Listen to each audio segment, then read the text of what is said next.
Hello. So I'm actually going to back out because I want you to see everything. So this is what essentially, can I back out again? Does it let me? I'll have to leave this page. So someone cannot access this signature. Your link is either invalid or expired. Okay, so leave. So generate agreement. This is them paying me in shares and equity of the company. So then they load the DocuSign paperwork. Oh yeah. Do do do do do do do do do do do do do. Oh yeah. Do do do do do do do. And as you see, it says subscription agreement. So I'm gonna hit the get started. Sign my name here because I am the owner. That was crappy signature, but I am the manager. Of this company, and they're paying me 400 shares, $100. This is where the EIN number, etc., email, etc. This is EIN account, etc. So then I'm gonna hit continue. I agree. We're finalizing the document, and now it's done. And this is the end result. Okay, bye guys. So the next one, what I'll do instead is for the other 40, I'll pay that for tithes. So I'll just send that 40 and put the EIN number. Well, we're trying to work it out with the pastor. So it'll go under, like, the beneficiary will be the pastor. Or the church, actually. So Walnut Grove Apostolic, because that's where I'm going right now. And then the quantity is 10% of 400, so 40 price, etc. And it'll be under their information. And then we're trying to decide are we going to do a thing with where I contact the accountant, and the accountant allows me to use the EIN number or the accountant uses the EIN number so that the shares are automatically sent over to the church, or if I need to create a new EIN number, because we're trying to make sure that it's done appropriately. So thank you guys so much for letting me share. And oh wait, I'm in PetSmart right now. But bye guys. So yeah, that's definitely how I earn my money right about now, along with like the social good and all of that good lovely jazz, and then mining Bitcoin, which it takes a long time actually to like press the button. I know you're like, that's just laziness. All you have to do is press a button, and in pressing the button you earn money. So but yeah, I'm learning different things, like the Bitcoin miner, not the Bitcoin mining, Bitcoin miner on the phone allows you to earn 20% commission. So every $2.50 you earn 50 cents, so you earn 20%. If you earn $50, you're gonna earn 20% of that, so only $10. Etc., etc. And you need technically I have 20 Tetra hash, which allows me to mine $2.50, which is actually not a lot. But per month, that would be almost $2.50, and it's because they're eating the cost to send me the equipment, or the GPUs, iCloud GPUs. So that's the reason why I do like that, because once I own the GPUs, they're mine. Like, no one can take those GPUs. They're my GPUs. I earned them. Nobody can take them away. So if I earn $500,000, I earn them $1,000, and then I get 20% commission. That's $200 or so. No one can take those away from me ever, because I earned them. They paid me in GPUs. So I do like that because of that. And then it allows me to open up separate networks. So it says simulation, but in actuality, all it is it's a cloud server. That's why, like, if you click into the settings, it actually sets cloud, because it's the cloud server of your Bitcoin and equity, essentially, or what's the word that I'm looking for, of your mining rig that you own. But it's not, you don't have to man it at your house. You just essentially man it by operating it. So you're essentially the manager of it. So that's why they take 80% and you take 20%. And then you can use the software and stuff that they give you, the nodes, the GPUs, to build upon. So you take the blocks that essentially you're creating or whatever, and you would send it off to them, which then, like, every 10 minutes, if you're making $300,000, and there's a million people doing that, and they're essentially making sure that you get paid something instead of I may get paid. So that one provides stable income. And then the Bitcoin mining, what it does is you watch videos. You're not, you technically are paid off commission. I don't know that percentage number. But you can either, through the Bitcoin mining one, you can either purchase cloud GPU data, which is the same thing that they're giving me and allowing me to earn over there, along with Bitcoin. Which that GPU is what's essentially mining my Bitcoin. So, the other one, it's a monthly pay though. So if I were to pay like $500, I think the one of the more expensive one is like $800. So $800 for 14 tetrahash. I could pay them $1,800, or not $1,800, but $800 a month to get 20 to 35% back. Excuse me, burped. In that would be like the margin from after paying ROI on that monthly. But that's a month, so I would pay $800 one month, and then I turn around and pay $800 the next month, and then I turn around and pay $800 the next month. Or I can, in that same app, watch free videos, and in watching the free videos, the way they get paid through that, because I was trying to figure it out, the way they get paid is every single time that I watch their videos, there's a real watch, much like YouTube, where every time that you watch a video, you get paid, or essentially through the real one, you watch the YouTube video and you get paid for watching the YouTube video. Much like the YouTuber who, when you watch their video, they get paid.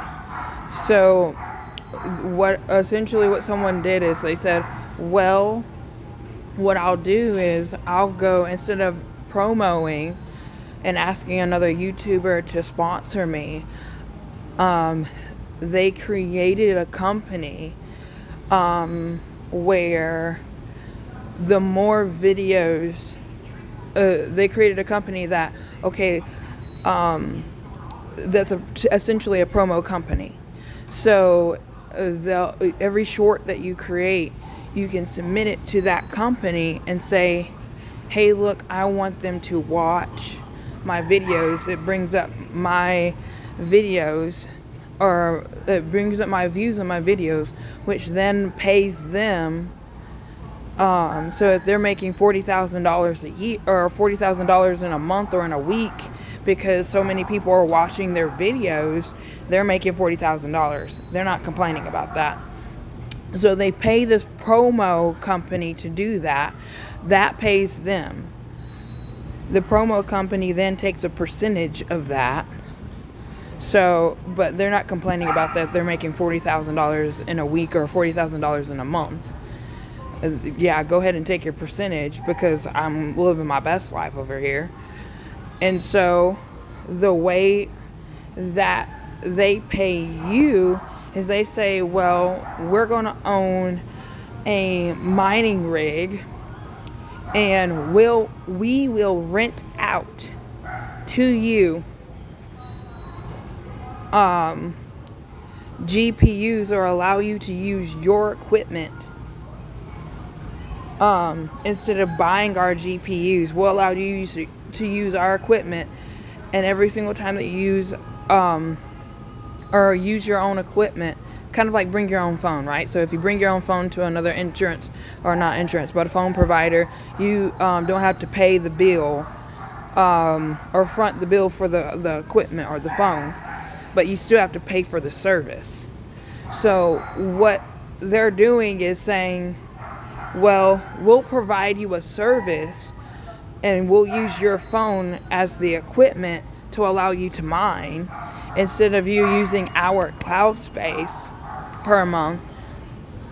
But in exchange for that, you watch these 30-second videos, which then turns around and pays whoever on the back end that $40,000 a week or in a month period, and they take their percentage, and then they provide you the service of hooking your phone.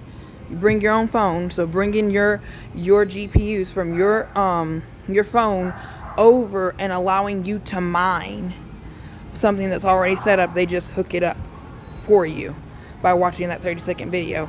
And then what they do is every video that you watch, they may give you 3 gigahertz, and then they may give you 5 gigahertz, and then they may give you 8 gigahertz, and then 10, and then 2. Whatever the amount is, they're going to allow you to gain gigahertz in order to mine equipment, but it only lasts 24 hours or an 8-hour period. Most times it's 24 hours. The 8-hour period is just like a free one that they give you. So if you wanted to make $1,000 each day, you would need to have 5,000 tetrahash, which would be 50,000 gigahertz. So that's how many videos you would need to watch in order to make your phone make you $1,000 in Bitcoin or in mining for that day. So that's that trade-off. But it's instant cash. So as soon as you get it, you can essentially cash it out immediately. The other one, yes, you can cash out, but they have a maximum limit. And that maximum limit is typically like 400 or 500 Satoshis. But it's also, if you look at the people that have funded that particular thing, the shareholders of that company are BlackRock and all of these other hedge funds. So they want you to own a certain percentage of it, but they don't want you to own too much, because if you own too much, then you'll start digging into their profits. So that's how they kind of operated and how they created that. And then you have to think, if you're getting 20% and they're getting 80%, if they have, even if it's two, let's just say $2, if they've got 1 million people mining $2, that's $2 million every single day that they're bringing in revenue. So, and if it's $50, right, that's $40 for 1 million people. That starts to add up. That ends up being about $40 million daily that they're bringing in revenue. So, that would be the pros and the cons to the Bitcoin miner one. And then you have the Bitcoin mining, which every single day you have to dedicate time to watch videos. But in watching those videos, you earn you earn the mining equipment to be able to earn $1,000 every single day in Bitcoin. And then you're still dealing with the price fluctuation. So Bitcoin right now is going it's at $90,000 per Bitcoin. So if it's at $90,000 per Bitcoin, that's 90 days worth of mining at 500,000 tetrahash, and you own one Bitcoin. So, I'm definitely a math nerd, but that's how you break down the math to understand what it is that you're up against. So if you want it to actually earn more, you would need to go to the Bitcoin mining one because it has more opportunity in the here and now. The other one, however, allows you to earn the equipment so that you're able to mine and you don't have to worry about any cost dealing with, I need to change my hardware because my hardware is getting old, or I need this, or you don't have to worry about any of that stuff. You just own a portion of the cloud. As long as you have access to, which I have mine linked to my Google. So as long as I have access to my Google, I have access to getting into it. Doesn't matter what phone, device, software, whatever I'm on. I have the ability to go in and then start mining immediately without any problems. So that's just like the flip side of that, and something to think about whenever you're talking about mining Bitcoin or anything along the lines of that. Because there's other ways to do it outside of buying. Technically, you use a flash drive USB and put Raspberry Pi, and every 10 minutes you can earn $300,000 in US cash, but it'll be in Bitcoin. So you earn that Bitcoin, and then you go to an exchange and you say, I want to cash out my $300,000 from mining Bitcoin, and you cash it out, and then $300,000 hits that Coinbase bank account, and then you can switch it over to Bank of America, Wells Fargo, or whoever it is that you want to switch it over to. But that's how you essentially would want to get started.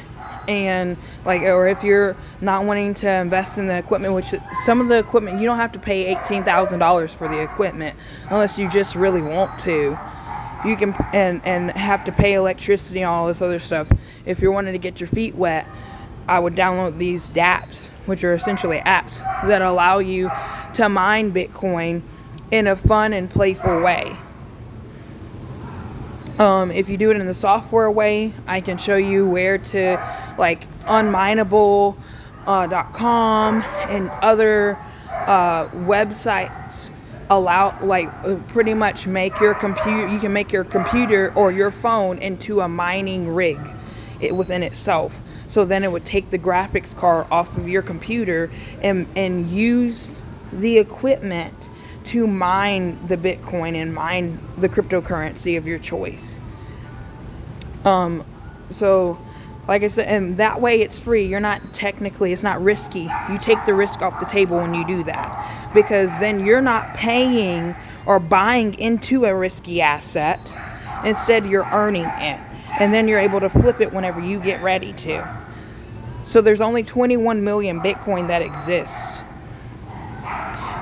That is the reason why it is considered, the United States government owns 200,000 Bitcoin that they've seized. So if the United States government has seized $200,000 worth of Bitcoin, or not 200,000, but 200,000 Bitcoin, and Bitcoin's at $100,000 right now. It's like 90,000 right now, but and they expect Bitcoin to hit $1 million by 2030, and that is the reason for it. Then I would own and earn as much Bitcoin as you could possibly earn, so that whenever it shoots up, you have the ability, you want to have as close to $1 million as you possibly can. There's other cryptos as well that most people don't know or understand, but I would start at XLM, Near, dot, because Near is only $5 per coin. Near, Polkadot is $5. Avalanche is $30. And I would go on Kraken, and I would, if you want to, you can either buy it or you can earn Bitcoin and then flip it over and exchange it from Bitcoin into those cryptocurrencies. But the BRICS, which is essentially Bretton Woods, reoccurring and rehappening again.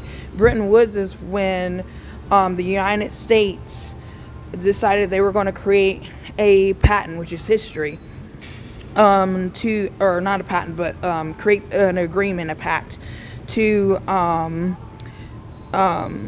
make it where to back the petrodollar. So dollars were essentially backed by oil, which kept the United States government afloat and allowed for the United States dollar to remain or keep its reserve currency.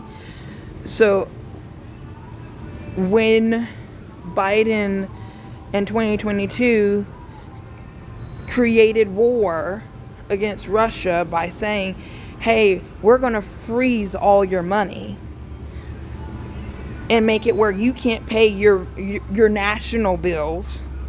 And then everybody in your country, 133 million people that are working, are going to turn around and get mad at you as the president, Vladimir Putin, and are going to make it where you can't access any money. So that anybody that was on their pensions, 401ks, or maybe they were getting government assistance from Russia or working, they could not access any money. So they said, well, if you're going to freeze our money, who do you think you are? Like, I get that you're, respected, but you're bullying us at this point because we're not doing what you want us to do. So 106 countries said, now I want to go back my money by gold instead. I'm tired of this. I'm going to back my money by gold because then you can't tell me what to do with my money. So then 106 countries band together, Saudi Arabia, Russia, China, Brazil, and all of these other countries, India, and said, well, we're going to look into Bitcoin. So they looked at like 12 or 13 cryptocurrencies. And the 12 or 13 cryptocurrencies are outlined on a certain document. It's called the Unit White Paper. Which is also 40% backed by gold. They didn't want to just invest inside of a cryptocurrency, but they wanted to invest in something that was backed by gold as well. And Saudi Arabia and all these other countries agreed to it. When they agreed to that, people started buying Bitcoin like crazy because they understood that it was backed by on a national level by multiple countries. So but that's just the first one that's up there. That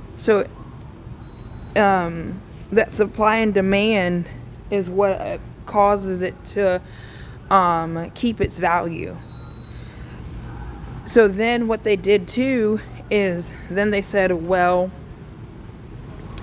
now what we're also going to do is we're going to have the other 12 that we're going to pick are also going to be backed by gold 1-to-1. So that means Bitcoin will be backed to gold 1-to-1, but in a different denomination than Ethereum, in a different denomination of Polkadot, Near, Avalanche, XLM, Atom. There's like 12 different currencies that are backed by gold.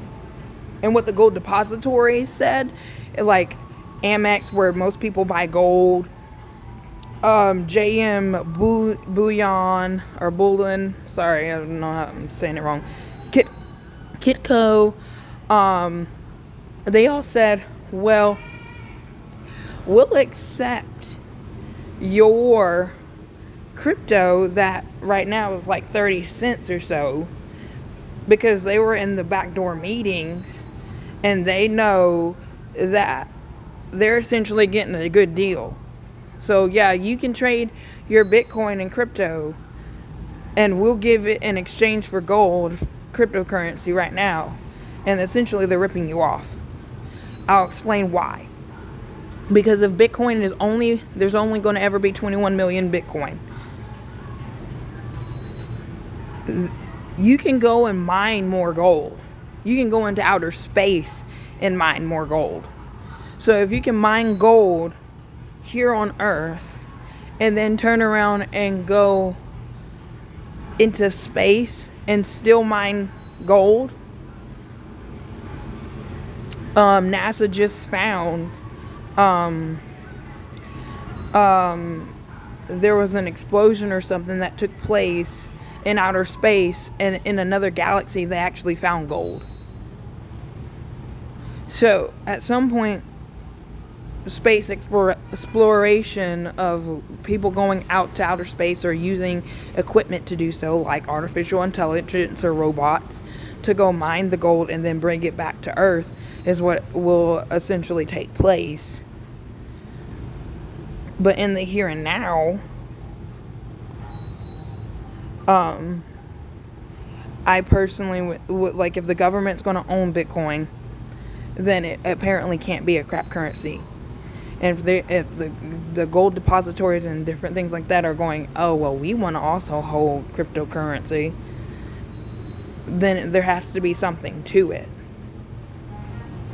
So investing, I'm not going to tell you to go take $90,000 out and go invest and get one Bitcoin, but I would suggest you going and mining Bitcoin at $90,000 and earning it with your phone and with your devices, so that you have money inside of the account, or can switch it out for cash, or can switch it out for gold, or whatever it is of your preferred asset, so that you have something in your pocket at the end of the day.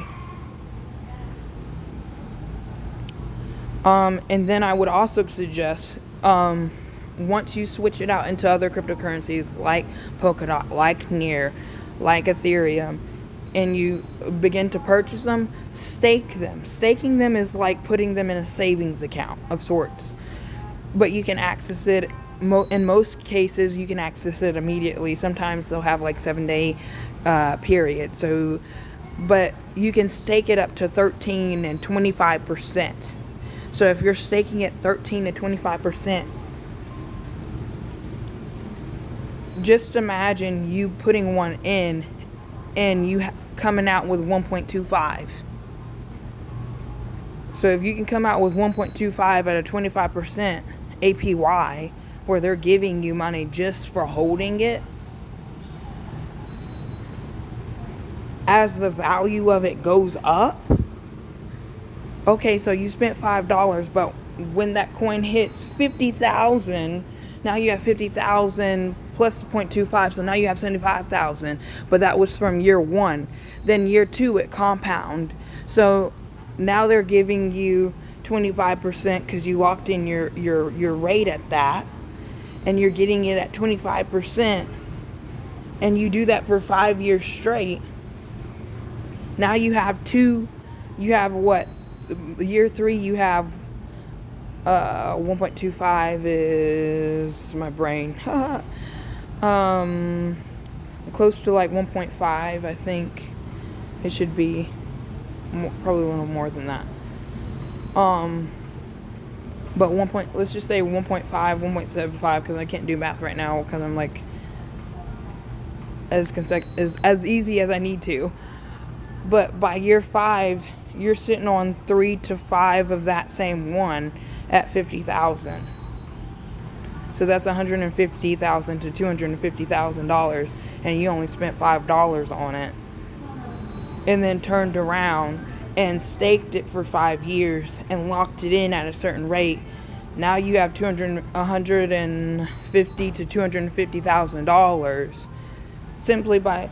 I mean, that's the equivalent of a lottery ticket. You know, you want to spend $20 for a lottery ticket and hope to hit the jackpot, when you have the opportunity to buy.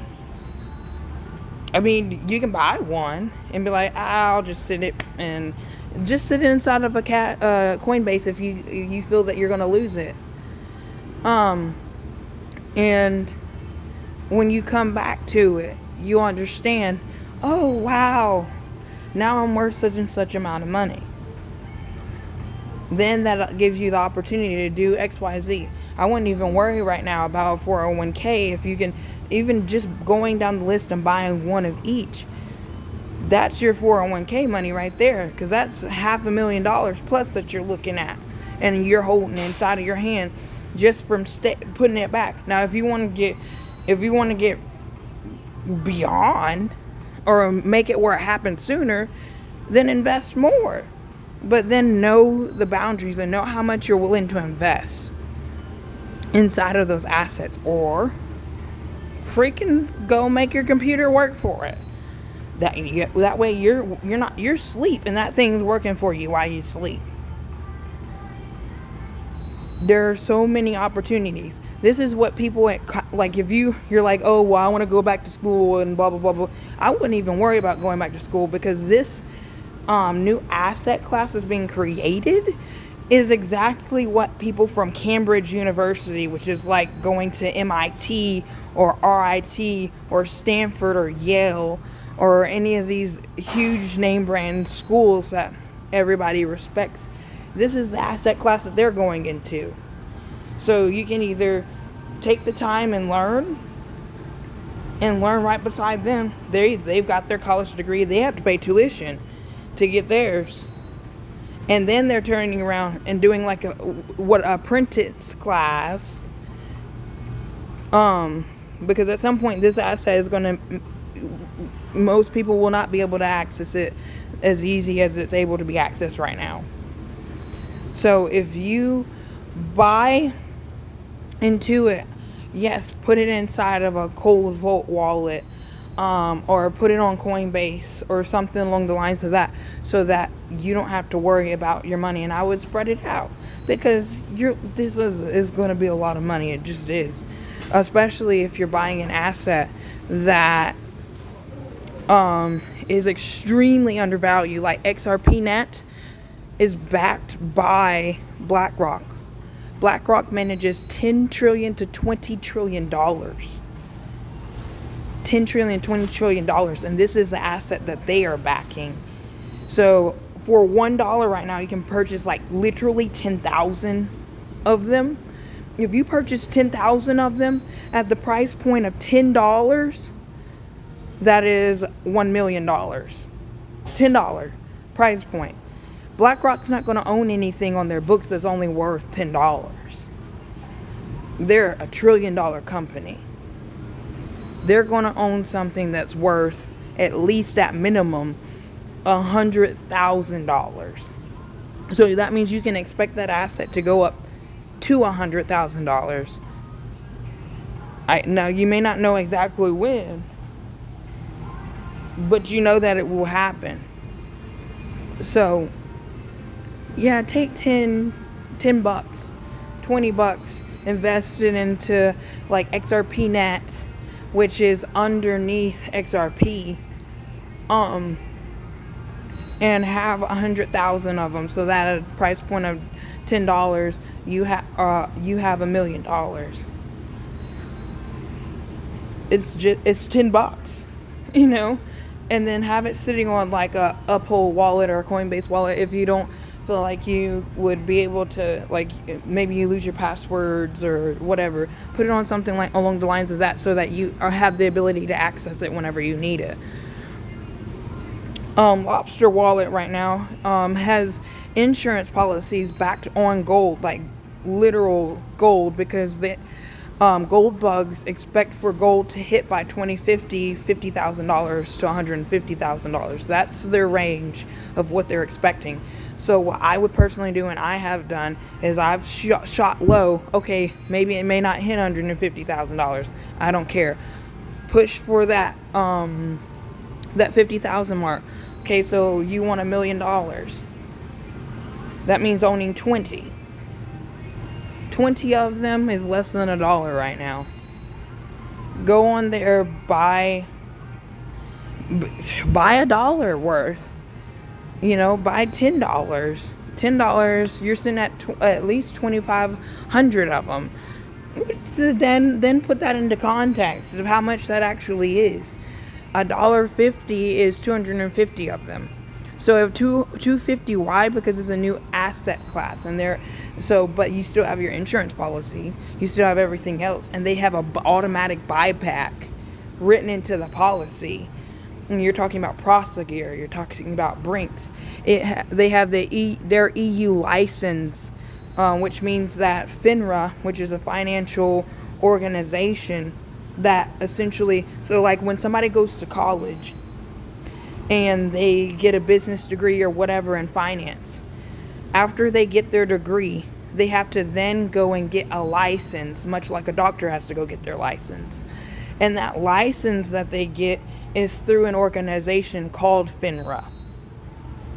So if they have to go to FINRA and pay $200, $300 after they go to school and graduate to get their license to practice in the financial industry, then for it to be backed by FINRA is a big deal, because then you're going to the very organization that college students after they graduate have to go to in order to just practice in the field. So then I would go on the Lobster Wallet and buy this particular asset that's backed by this same organization. And Brinks, which you see the Brinks trucks travel all over. They go to the banks, they go to the malls. Those are the places where they go. Look at Prosegur is a data and security breach company. So if you have some data security breach company that's also doing this, then I would start buying the same stuff that they want to buy, because this is the stuff they're buying. Get 250 at a $50,000 price point. You're looking at what, over $6 million. So then the higher you look for, because that's they're expecting that to happen at 2050. So that's 26 years from now. Let's just say you want to be a millionaire sooner. You 10x that opportunity, and you make it where if you want to have more than $10 million, maximize it at $10 million by 2050. Take half that time off by 2037, which is 13 years. That is $3 million. That's $5 million. So that's how you make it where it happens in your time frame, and when you want to retire, by doubling up, but doing it in a way that's beneficial to you. You reduce your risk because you're not investing that much money. You're not investing $1,000, $10,000, $100,000. You're just investing $1, $10, $100 for the same end result of 10 million, etc. All right. Thank you so much for listening, and have a good day. Bye-bye.